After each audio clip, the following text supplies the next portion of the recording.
AI can do everything except mean it. AI wrote a symphony last week that made people weep. It painted a portrait that won an international prize. It wrote a novel that critics called profoundly human.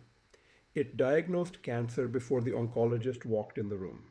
It argued a legal case better than most lawyers alive. And it did all of it without a single heartbeat, without a single breath, without a single moment of doubt or fear or love. It did all of it and felt absolutely nothing. So here's what's been keeping me up at night. We keep measuring AI against human output, the painting, the diagnosis, the symphony, but we're measuring the wrong thing entirely because the painting isn't the point. The reason for the painting is the point.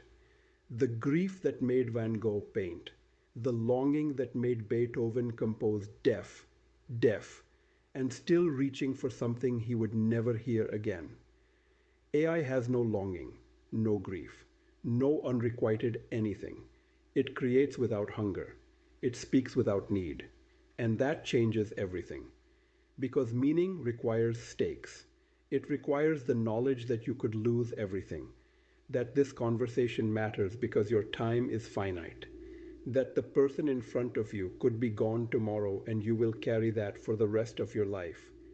AI has no tomorrow to fear, no yesterday that haunts it, no late night where everything falls apart and you actively choose to hold someone together even when you're breaking yourself.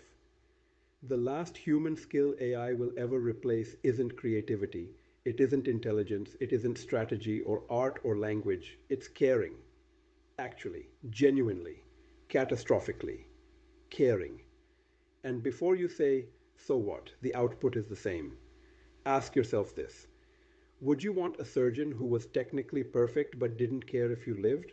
Would you want a friend who said all the right things but meant nothing? Would you want to be loved by something that cannot lose you? The most powerful force in the universe isn't intelligence, it's giving a damn.